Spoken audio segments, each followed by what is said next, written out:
Welcome to July's governing body for Bassetlaw CCG. Got a couple of guests that were welcoming John Bruin, who's Chief Executive of Notts Healthcare Trust, and Aileen, who's been supporting the engagement exercise around the mental health work that we've been undertaking. We're just going to rejig the agenda a little bit and actually do the mental health engagement report first. Unfortunately, Victoria can't be with us, so Idris is going to open it up, and then I think John's going to come in. If anyone's got any questions, as usual, please raise your hands and we'll take them at the end of John's presentation. Idris? Thank you, Eric. Good morning, everybody. So I'm conscious that prior to the meeting, we circulated a wide range of papers, and I think that reflects the level of detail that we have gone into in terms of not just our engagement exercise, but the assurance process in terms of the investment that the CCG will be making in mental health services in Bassetlaw, but also ensuring that we have the right clinical model, that we're providing the best value for money, that we're targeting that investment into the areas that both the clinicians, but also the patients and the public feel are priorities for our residents. We've looked at the potential impacts on inequality, and in particular, we have spent a considerable amount of effort looking at the planned change, a potential change to the inpatient bed service. And I've no doubt that this morning, as we've discussed previously in governing body meetings, that it will be the inpatient bed proposal that we'll spend probably most time looking at. And I think quite rightly, not least because the £4 million worth of investment that is planned for Bassetlaw and to increase the services in Bassetlaw for Bassetlaw residents has been warmly welcomed, I think, both by the services, the patients and the public. And indeed, the engagement exercise has given an overwhelmingly positive response in terms of the areas of priority for that investment. We're conscious that mental health services is predominantly a community and a local-based service.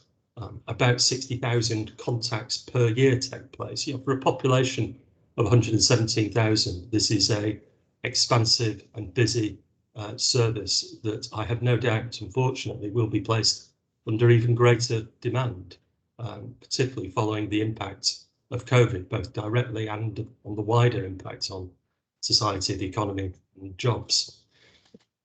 So the investment that we've been planning and looking at in terms of crisis intervention, about young people's health, perinatal health and so on, has been, I think, really approved by all parties as being sort of the appropriate areas. I'll turn to the inpatient beds.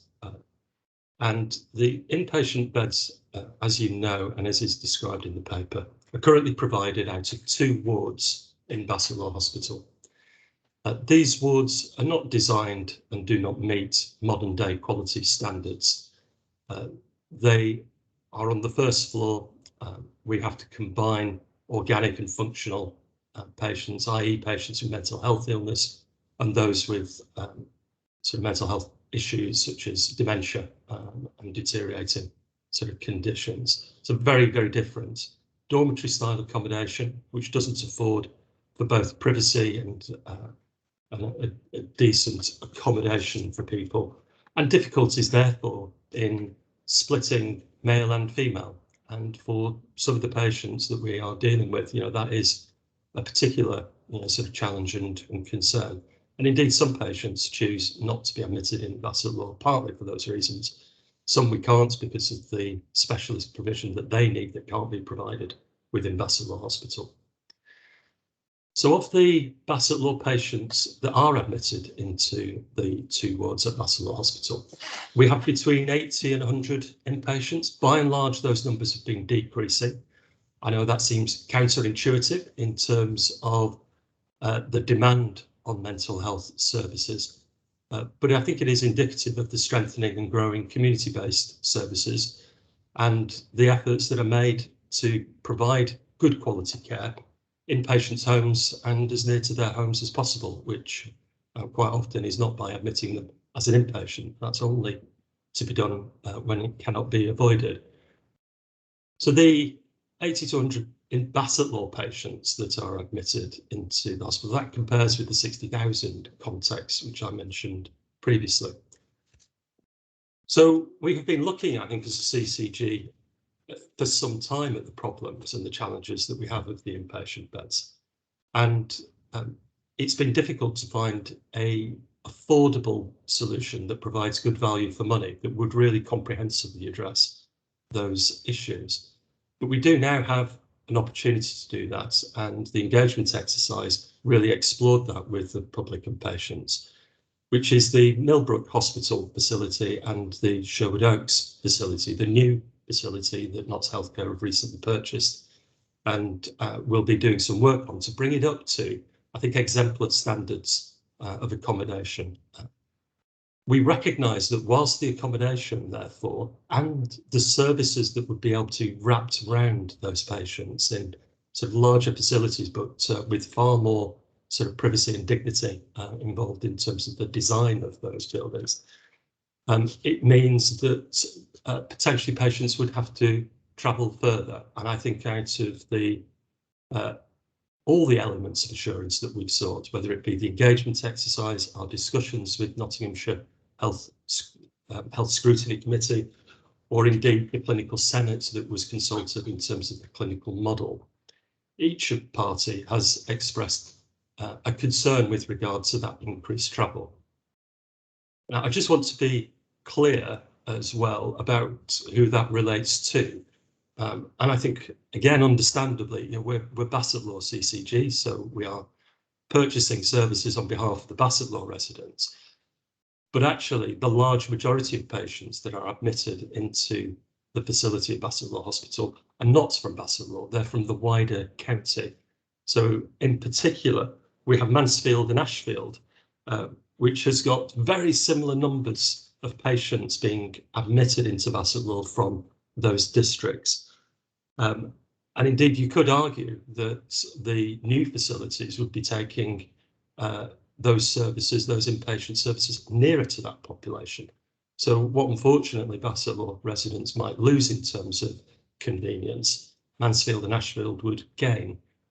But I think the other thing to bear in mind is that the Nottingham City, the largest number of patients are being admitted into Bassetlaw Hospital, which arguably is one of the least convenient sort of areas of the county for the patients coming from the city.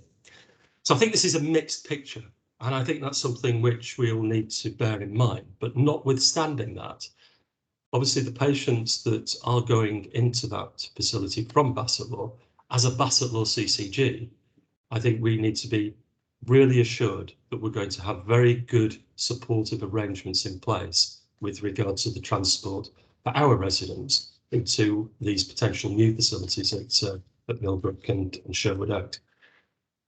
So I think, so I'm not going to go into the detail. I know governing body are very thorough on these matters, and you'll have looked through the very wide-ranging number of documents that we have on this. And they are publicly available on our website, as you know, so anybody can have access to those. But I think those are the key issues that I just wanted to highlight. And of course, I'm very pleased that John, as Chief Executive of Notts Healthcare, has been able to join us this morning. And I'll pass over to John for his sort of views as well. Thank you. Thanks very much, Chris. John Bruin, Chief Exec of Notts Healthcare. Thanks very much for inviting me to the meeting. I thought just a couple of things by way of additional context, really. Some of you may not know that in a previous life, I was a consultant psychiatrist and have spent over 30 years working in general adult psychiatry, and a lot of that time spent on psychiatric inpatient wards.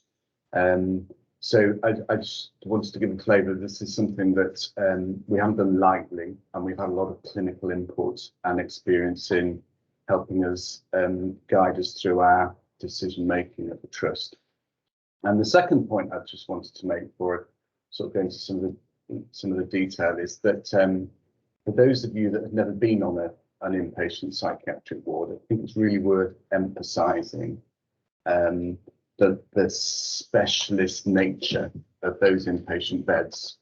They're not, you know, somewhere where people go to sort of sleep and get a bit of drug treatment during the day. They are increasingly specialised facilities that require high degrees of both physical environment specification, but also high levels of professional skills from a range of multidisciplinary staffs. And we're finding that increasingly as community services develop, those people right at the end of the spectrum that require inpatient admission are very unwell and require very specialised, personalised care. So both those things sort of lead me into therefore the rationale for the need to change the current service. And as Idris has outlined, the facilities we've currently got at Bassetlaw are well past their sell-by date. And that's both from if you were to go there today and have a look round, you'd think, I don't think I'd really want to be in here. And you probably certainly wouldn't want members of your family to be in there.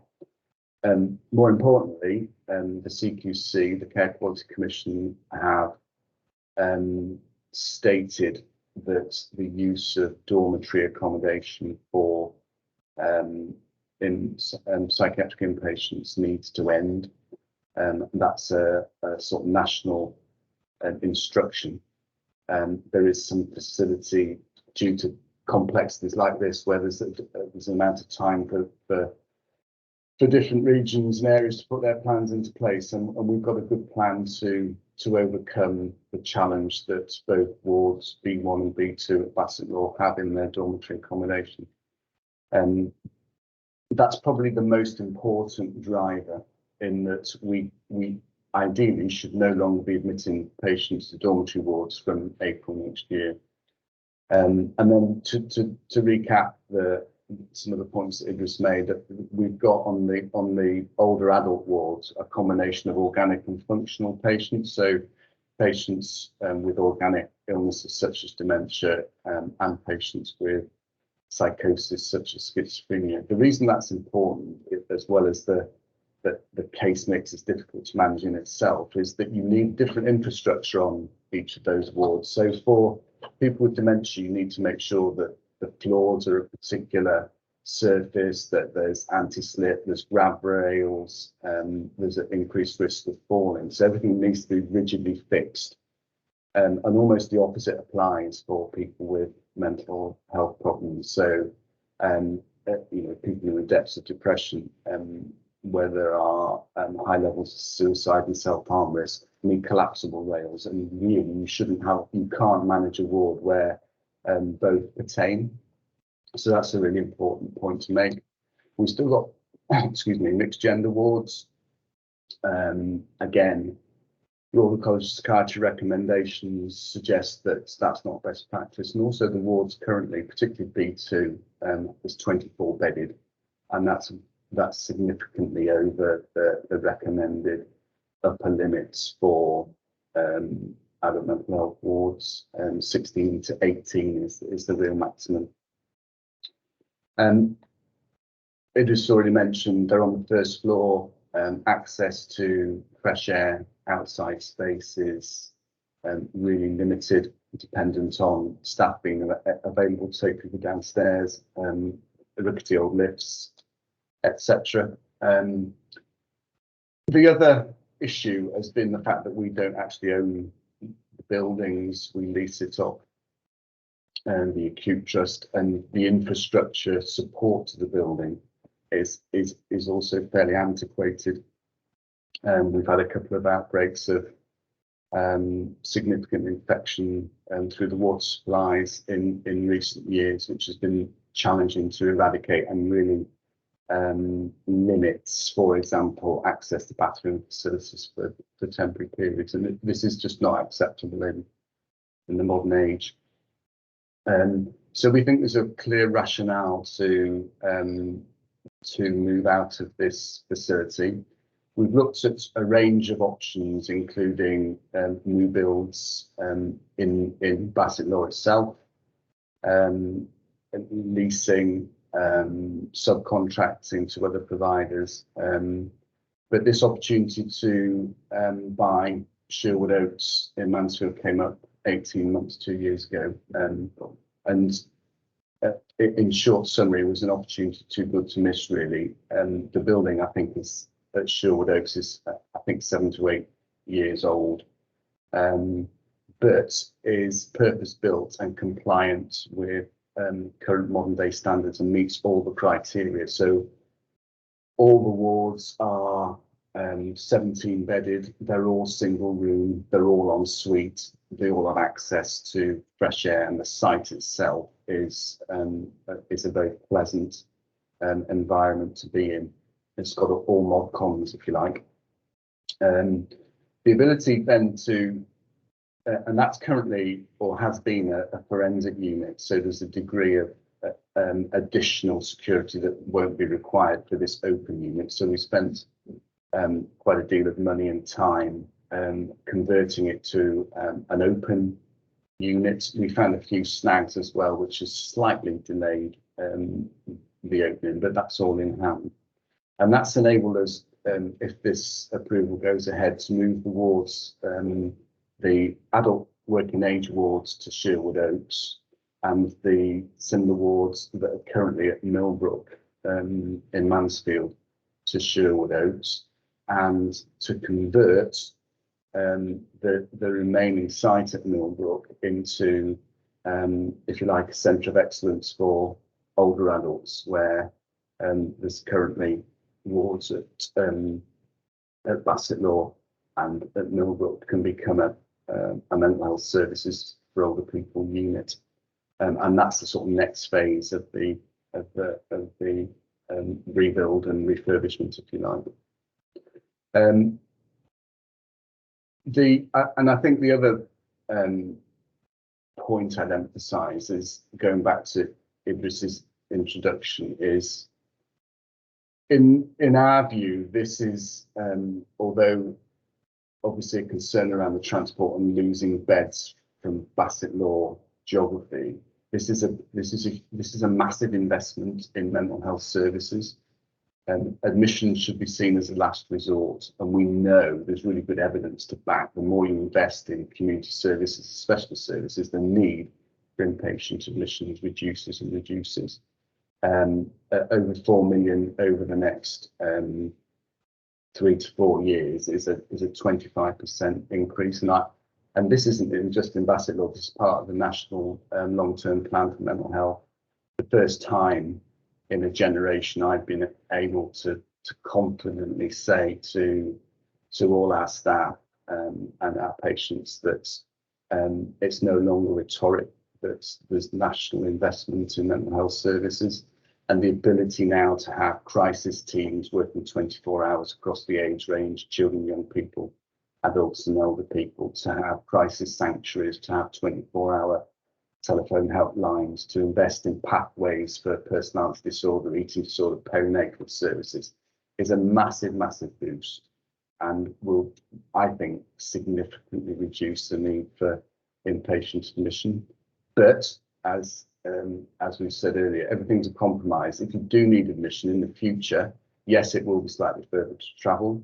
We're committed as an organisation to support that, and we recognise it's an additional challenge and stress for both patients and families during what is a very stressful time anyway.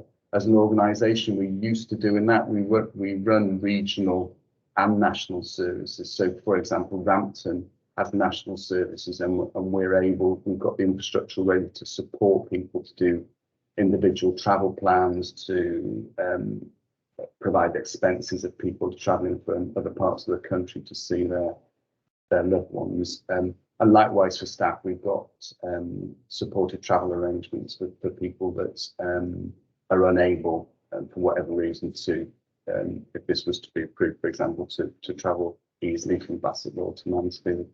So overall, we think it's a really positive step forward. It will improve patient experience, there'll be safer services, and in the longer term, there'll be a significant reduction in the need for admissions in any case. So that's probably as much as I'd want to say by introduction, if that's helpful. I'm obviously happy to hear feedback, comments, and take questions. Thank you. Thank you, John. Just wanted to mention some of the conversations and the outcome of our latest meeting with the Nottinghamshire Health Scrutiny Committee, because I think it's obviously important that governing body are aware of sort of what the different stakeholders are considering, and the Health Scrutiny Committee, I think, should feature very highly in that. So we had a very thorough and in-depth discussion with the Health Scrutiny Committee last week. Unfortunately, the timing of their meeting unavoidably was such that they didn't have access to the complete papers that were just about to go to yourselves as the governing body, but couldn't be distributed sort of prior to them being made available to you. So I am conscious that they've had quite a bit of detail, but they've not had, by any extent, all of the documents that we've now made sort of available. But I think the two things that came out of our conversation with the Health Scrutiny Committee were, first of all, they recognised the benefits of the investment in community. They recognised the problems that we've got with the current facility, but they wanted more information with regard to the options appraisal of alternative options, particularly options that would have located the services in Bassetlaw. They are contained in the papers. The preferred option was actually a new build in Bassetlaw, but once you overlay onto that the cost of that and the lack of capital monies that we have, well, I'm delighted that we're investing with national government money being made available to Bassetlaw District Hospital for their A&E and urgent care services, £17 million into the hospital. So the hospital has a secure and strong future, I think, which is excellent news for the people of Bassetlaw. But that was for urgent care services, which deal with 150 plus patients per day.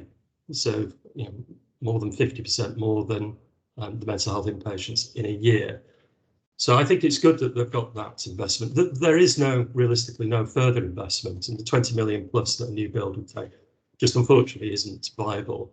And as John has clearly set out as well, this is not a district facility, it's more of a regional facility.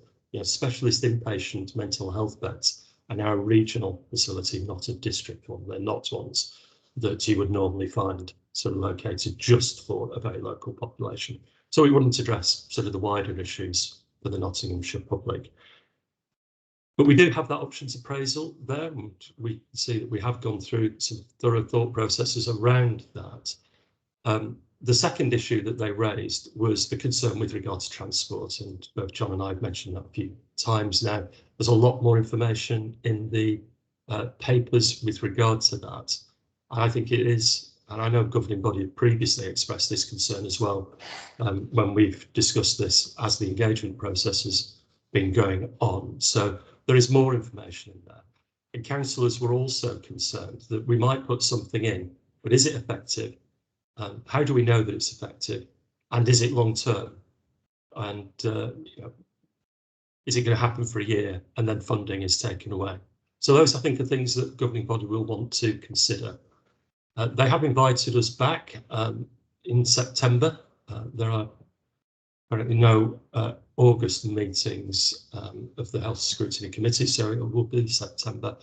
So we'll prepare, obviously, in light of the governing body's decision today, our follow-up meeting with the Health Scrutiny Committee in September. The final thing I just wanted to say on this, and then I'll pass it over back to you, Eric, as the chair, is John made mention of the standards of the qualities of the CQC. Yeah, there is a danger, and as commissioners, I think we've come across this challenge previously, where a service is deemed urgently unviable, either because of its quality and the CQC give notice or close the facility, so with very little or no notice, or it becomes unviable for other reasons, and we've seen that with staffing, for example. And I think what we can see with the facility that we currently have is that it is potentially on the cusp of that in a number of ways. And if we were to put this decision off for a considerable length of time, or try and seek a solution that we might not be able to put in for 5 or 10 years, we run the risk of the facilities being closed in an uncontrolled way. And that doesn't guarantee that the alternative facilities under that scenario would be as good as the ones that we're being presented with today at Millbrook and Sherwood Oaks. So I think that's another thing that as commissioners, we need to think in terms of long-term planning and not be put in a position where we have to make sort of urgent sort of changes that might lead to a less satisfactory conclusion. So thank you for listening to both John and I and set out the points, and I'll pass it back to Eric. Thanks, Idris. Thanks, John. Thanks for both of your clear presentations. You're correct, Idris. We have discussed this whole engagement exercise a number of times at previous governing bodies and looked at the responses from members of the public and from stakeholders, and it seems clear that the current facilities aren't fit for purpose. There's a great opportunity, it seems, in terms of the facilities on the Mansfield sites to actually build something state of the art that will provide a great service for any Bassetlaw resident who might happen to actually need those inpatient facilities. Hopefully, as you said, as we're investing more and more in community services, those numbers will hopefully become smaller and smaller. And it's reassuring with Notts Healthcare's extensive portfolio, the sort of issues around travel aren't ones that are new to Notts Healthcare Trust, and I'm pleased to actually hear how they're keen to actually work with patients and relatives and friends to actually ensure that no one's disadvantaged because of the extra distance from Bassetlaw and its sort of rural outlying villages to the Mansfield facility. So thank you both for your presentations. Just open it up to see if there's any questions from any of the board members. Hession. Good morning. Thank you. First of all, thank you to John. I think you've articulated the case for change very eloquently, so thank you for that. I suppose my question is not a surprise. It's around two things. One is the inpatient travel policy, and I'm aware that there's lots of detail on there. My question is, how inclusive is that travel policy? Having seen various travel policies with regards to various care pathways in the past, mainly around physical health conditions, I think judging someone's eligibility to have travel kind of supplied for them, the more inclusive you make it, I think the better the service. And I'll give you an analogy. If someone were to have a stroke or a TIA or an MI requiring intervention, and they turn up at the local A&E, we don't debate whether they're eligible to be transferred to a specialist centre. We facilitate that, and that's a sustainable service. And I wonder whether that is the approach you are planning to take around travel, both for patients and most importantly for their relatives as well. And sometimes I think we forget the relatives and the family involved in the care. And I think I'm sure you'd agree that making sure family are involved in the rehabilitation process is quite key to getting a successful outcome in terms of improvement. So my question again, in summary, is how inclusive is the travel policy? Would that have any significant exclusion criteria that would negatively impact on patients in Bassetlaw? And does that also incorporate family members for the patient who's been admitted? Yeah, thanks, Heshen. Thanks for your comments. Good question. So in short summary, I would say that the sort of administration around the travel and the expenses will come after the point. So I completely agree. If someone needs an assessment, needs to come into hospital, we get them into hospital, we support them to get into hospital, we support their family and carers to be there, because it's that in itself is a really important part of the assessment and the admission, to get full history and background if they're not known, and the if you like, the mopping up of the expenses and payments will come after that. We will come at it from a perspective of it applies to everybody that needs it, but you're right, we need to make sure that it is fully inclusive. I haven't got the detail of the quality impact assessments that have been that I know have been done on the policy, but I completely concur with your view. Thank you.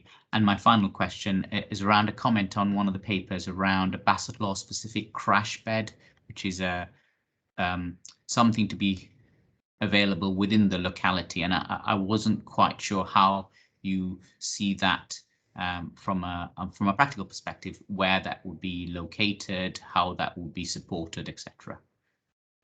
Yeah, I don't know if Idris has got any more detail, but more generally, again, there's really good evidence that some people, particularly those that are perhaps known to services, don't need the full panoply of an acute ward admission, and just a day or two, or even overnight in a more relaxed sanctuary can settle things down and help people just sort of stabilise and move forward quite quickly.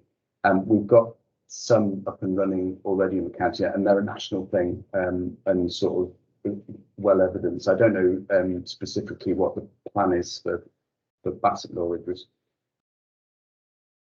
Yeah, if I could just comment on both those questions, sort of, Heshen. First of all, in terms of the transport plan, and it's in the papers that we circulated, but just to highlight really, is one of the other things is there's the transport for the individual patient, and the average length of stay is about 30 days.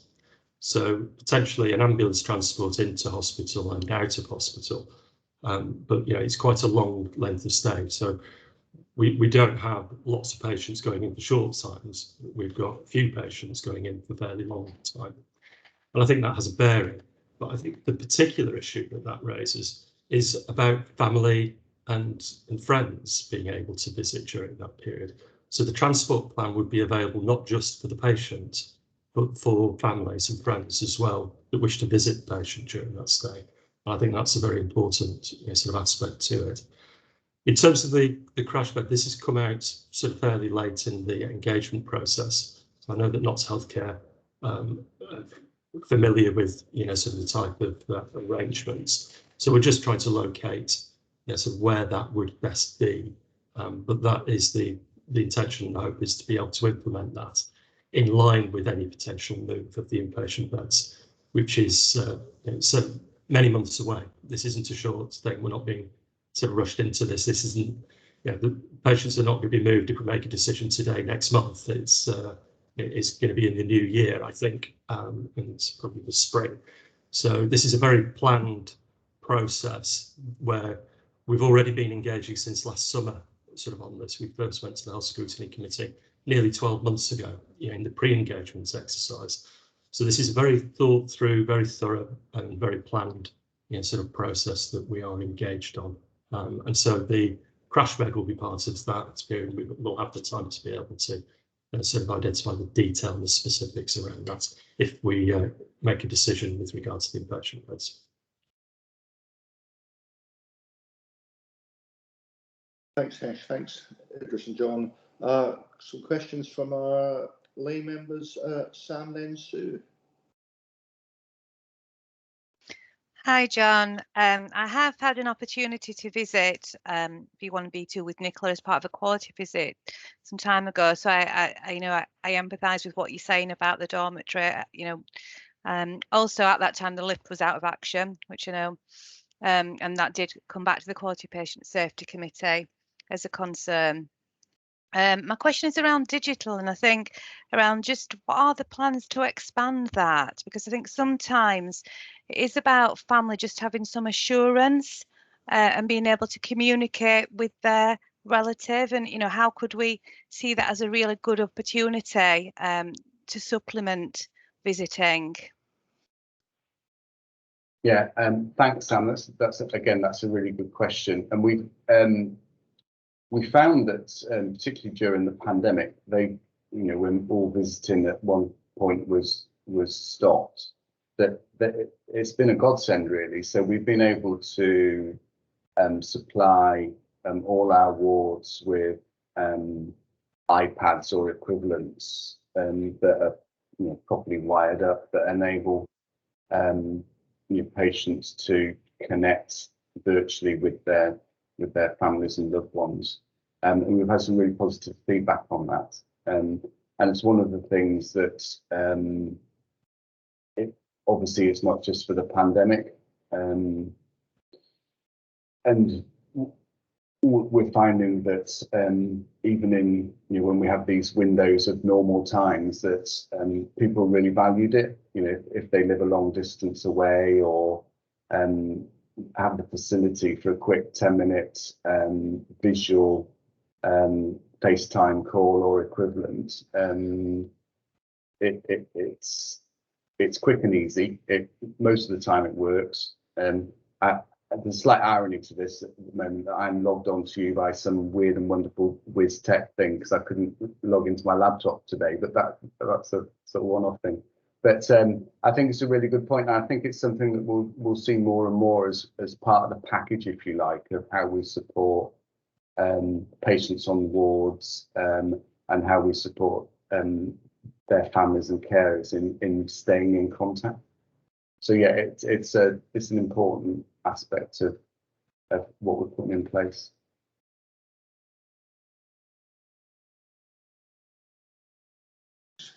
Sue? Thanks. Found the presentation really helpful in adding to what we've read about in the papers that we had, and it's been good to see the investment coming through in mental health more generally. So I sit on the mental health assurance group for the CCG, and actually we've seen how the investments are starting to make an impact. In relation to the inpatient beds, the bit I just needed a bit of clarity on was the time frame. Idris, you made a reference to it being spring, but have we got a clear timeline for how, if we approve it, it will move forward, and how we'll deal in the interim with any issues around the sort of quality and staff provision? Idris, do you want me to start with that? Because I'm perhaps a bit closer to the details. So the timeline, as you say, Sue, we're being fairly vague at the moment and saying it's early spring next year. And it has slipped a bit, and it's slipped for a couple of main reasons. The first is that since we took over the building, we had an original plan to refurbish it and convert it from a secure to an open unit. And whilst doing some of that refurbishment, we found some other snags within the infrastructure of the building that needed resolving that you wouldn't have been aware of in the normal sort of due diligence until you start to sort of move walls and doors and things. So we're fixing that. The other issue again is sort of pandemic related, really, in terms of contractors being able to fully staff the site and access to building materials. I don't know if some of you may be aware, if you've been trying to do a patio or something over the last few months, there's no sand or cement in the country. And that's sort of run into additional timeline. So initially we were hoping to be in by Christmas, but there's a 2 or 3 month delay on that. So at the moment we're confident because we've overcome those 2 specific things. So we're still hoping that by spring we'll be able to plan to move in by then.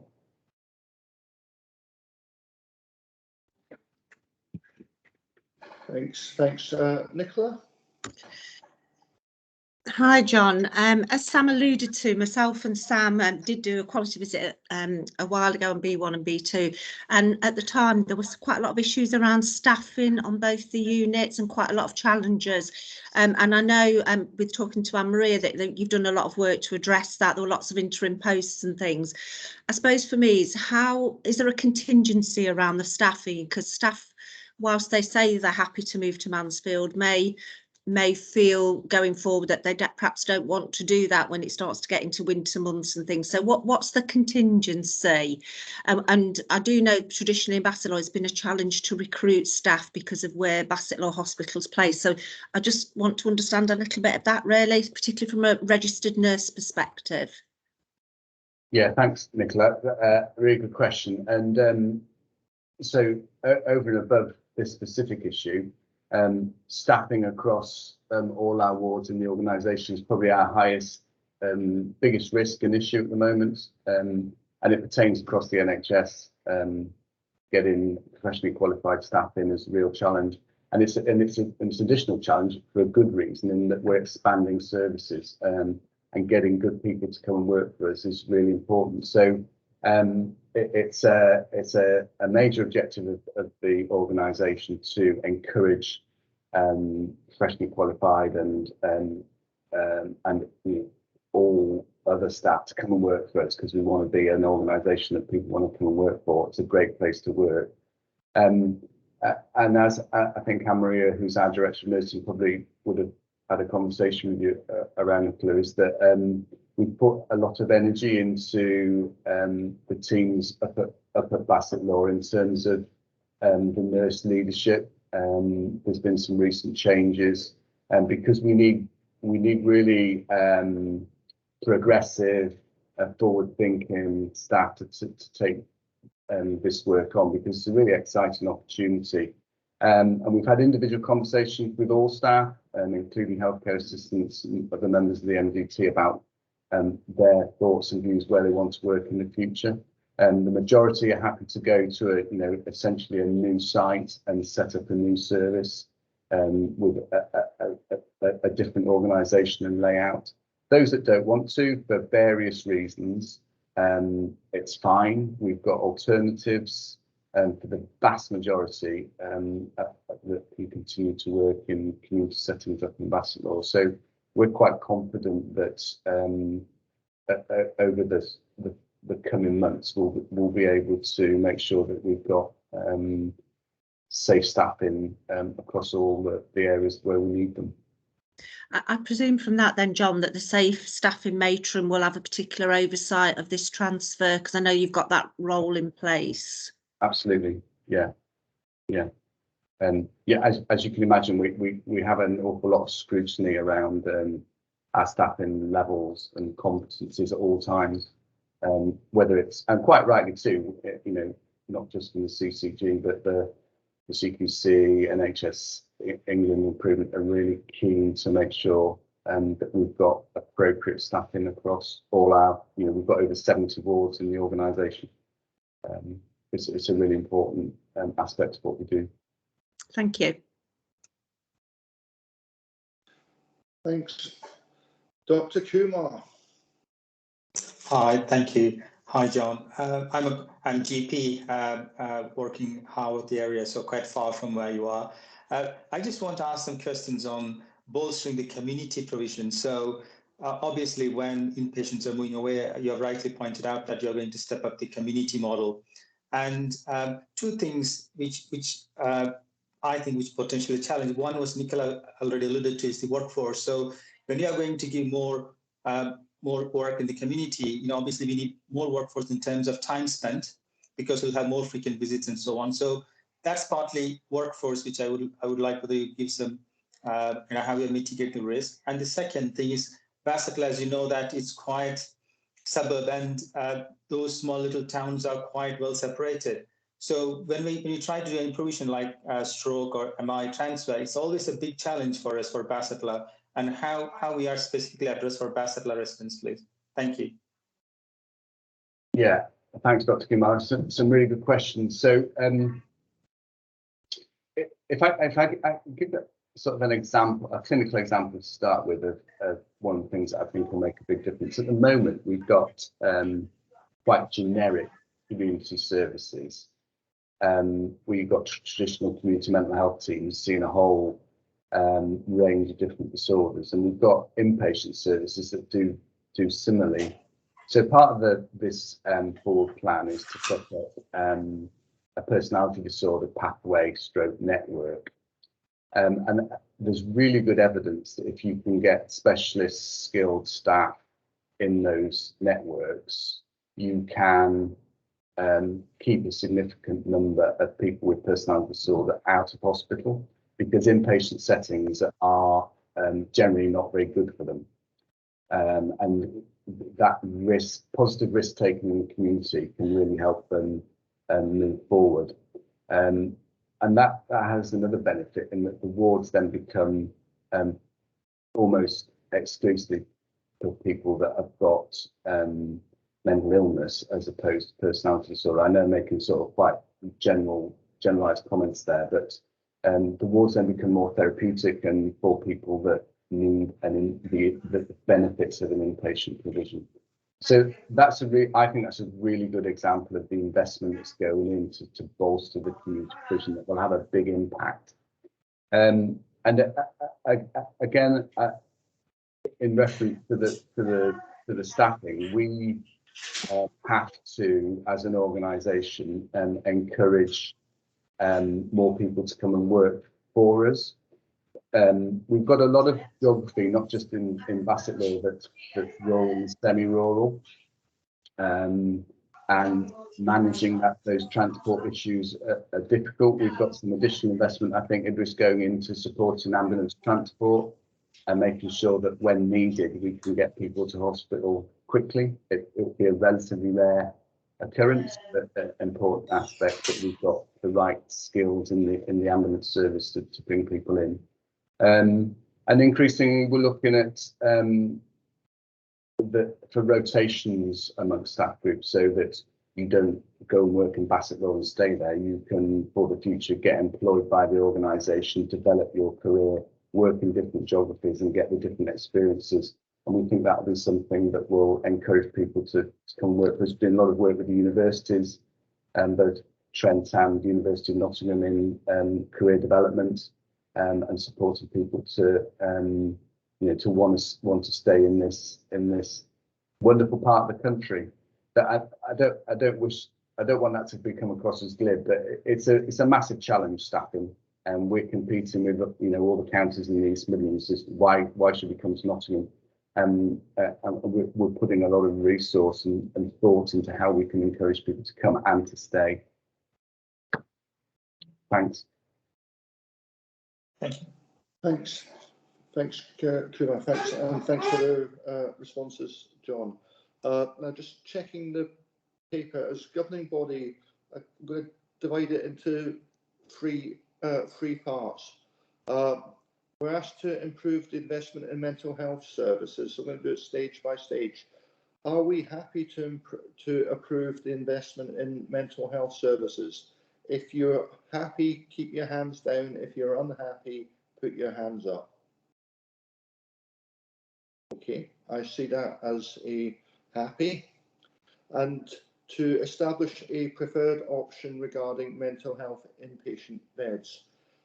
From everything I've heard, I think the preferred option seems to be to move the inpatient facilities to the two facilities on the Mansfield site.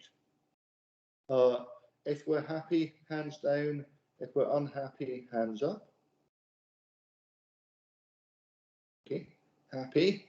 And then to identify any key requirements to be met prior to implementation of the preferred option. The couple of key requirements I've been hearing are around sort of firming up the sort of transport offer, and actually linking into Sam's points, sort of firming up again what digital support can be there for patients, family and friends.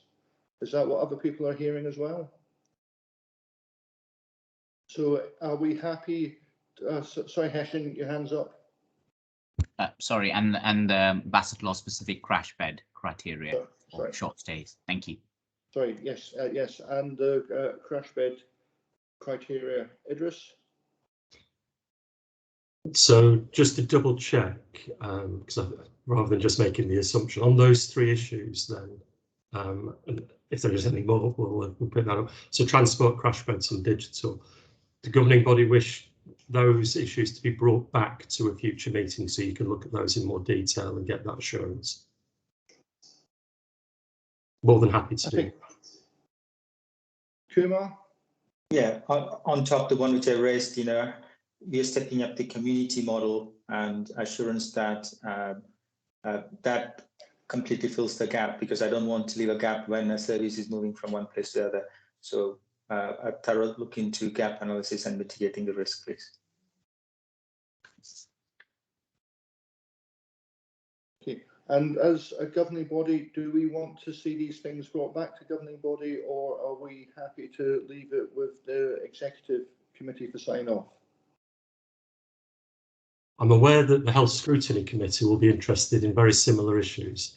So I've no doubt we'll be taking something to the Health Scrutiny Committee in terms of assurance on those.